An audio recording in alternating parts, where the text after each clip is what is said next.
The New York Rangers are bad. The Jesse Blake pick to win the Stanley Cup. But do they have enough to be your pick?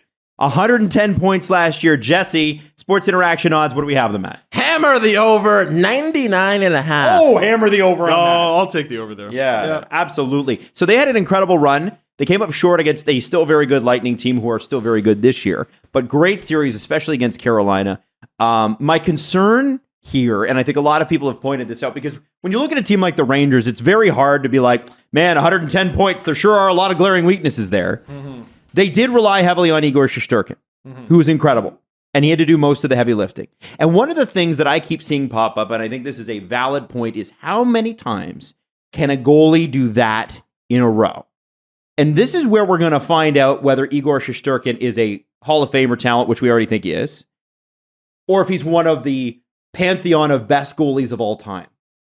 If he's on that track. Because if he's on that track, he has another year like he did last year. Remember, he's still like 24. How did the Rangers just seamlessly transition from Henrik Lundqvist to Igor Shesterkin? Because they're the Rangers. Yeah, it's not really, fair. It's really not fair, and now he's backed up by not one but two Alan Walsh clients, so that's incredible. Who are they? They are Yaroslav Halak, who I think is far and away the oldest player on the team at 37. Ryan Reeves is 35. And Louis Domingue is the third goalie. The King Domingue. The King Domingue. I believe he just cleared and is going to be in Hartford. We talked about this a bit with the Carolina Hurricanes. Sometimes you just need a younger guy to take a step. We talked about Kotkaniemi, we talked about Natchez, we talked about Seth Jarvis. With the Hurricanes, I feel like there's a little bit more hoping. Like, oh, I hope there's more there. With the guys the Rangers have, it's there. Lafreniere, Kakko, Hedl. I think they're going to have Kravtsov this time around. Mm-hmm. And on the back end, Keandre Miller. Who's looking better and better. Looks so good. But, and all their guys are prime. They're prime or entering prime. Mm-hmm. They're really in a sweet spot of development. But don't you need Lafreniere and Kakko and Hedl to be more than half a point a game players? Yeah. Because that's what they are. Yeah, and they will be. But that's why you have Zibanejad, and that's why you have Kreider, and that's why you have Panarin, and that's Capo Kakko. Or what? Stop it. That's who I mentioned. Capo Kakko's not there. All right, Jesse. They are your pick to win the Stanley Cup this year. A lot of people think you're crazy for that. No, Steve, you said it. You have a bunch of young players who are entering their prime as the older players are already in their prime and are some of the best players in the National Hockey League. The list of names, you just named them. There are no there are no holes in the lineup on paper. Like, who knows if injuries happen? God forbid, like one of their top stars goes down, you got to have somebody fill it in. But you have here a team where it's the perfect mesh of go for it because everything is happening at the exact same time. People are peaking and the young players are getting ready to peak. And then you add all that to the best goaltender in the National Hockey League. It seems unfair.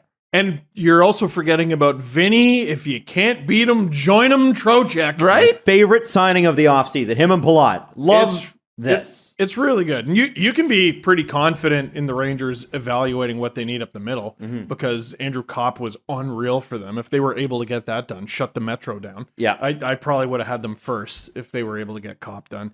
And maybe I should have anyway. Mm-hmm. And Frank Vetrano left as well. He was a big piece of their playoff run. Just Vinny and Frank kicking it in New York the way it should be. I do have some questions. Chris Kreider scored at a rate we've never seen before. Yeah. Like, he was up there in the top 3, sometimes I think top 2. Probably, I think at one point he was leading scoring. 40 is reasonable. Is it? I think it's reasonable with the uptick in NHL scoring. But he had 52. Like, he just pulled that out of his hat like a rabbit. Yeah, and people have those types of seasons. They do, and maybe he's got another one. But, you know, it's been a theme in some of these videos. We talked about the uptick in scoring. Like, his was egregious. Mm-hmm. His, like, every time he touched the puck, I wonder how many. I would love to know how many goals he scored with a stick. Because the way that guy hammers the net, like he must have had a bunch go off his skate, his ass. The line combinations, I think, is going to be one of the more interesting things. It's usually not a hot button issue, but if they break up the kid line and they have Lafreniere up there with Kreider and Zibanejad, like who knows what type of scoring that opens up for those two wingers. Like maybe Kreider continues this crazy hot streak because he's playing with this new young talent in Lafreniere, and Lafreniere kickstarts his superstar career because he's playing with those two stars. Like it's fascinating, and we haven't even spoken about Adam Fox, who's probably top 3. Yeah, we do need to get to the defense here. Well, because what I was going to bring up, you want to do defense first? Or No, you go. Well, because we're talking about the regular season and how they're going to do in the regular season. I think one of the potential winners of the trade deadline, like seeing into the future, is going to end up being the New York Rangers because they have their own first-round pick, and the Dallas Stars just handed them another first for Nils Lundqvist. Who, you could argue, well, maybe the Rangers should have kept that young man, or maybe they could have traded him at the deadline. Well, they didn't, and they got a first-round pick from a team that's not even guaranteed to make the playoffs. That is an enormous victory, and in a few months, it's going to be extremely valuable for that team. Absolutely. Now let's talk about the defense there. Ryan Lindgren and Adam Fox, Jacob Trouba, K-Andre Miller, Libor Hajek, and Braden Schneider. They project to be the top 6. Adam Fox. I got Zach Jones in there. Yeah? Yeah. Adam Fox is obvious. Jake Trouba, the captain. Now the captain. Slots in behind him. My questions are a little bit more Lindgren and K-Andre Miller. Not because K-Andre Miller doesn't have the talent, but I still feel like we need to see some more. Is this the breakout season for him? I mean, defensemen aren't supposed to age as well and as quickly as K-Andre Miller and Adam Fox have. Right. It's not supposed to happen that quickly, yeah. Yeah, and they've had a few guys who's, based on their fancies have gotten caved in. But again, I'm not as concerned about them because they got Igor Shesterkin behind them. You just got to move the puck. Yeah. Move the puck up. And there are some teams who, they quote unquote rely on goaltending who are screwed if their goaltender gets hurt. I mean, the Rangers will not be as good if Igor Shesterkin gets hurt. Like, I have faith in Halak. I have, faith in Domingue for, periods of time. But the Rangers score well enough that I think even if Shesterkin gets hurt, they should probably get into the playoffs.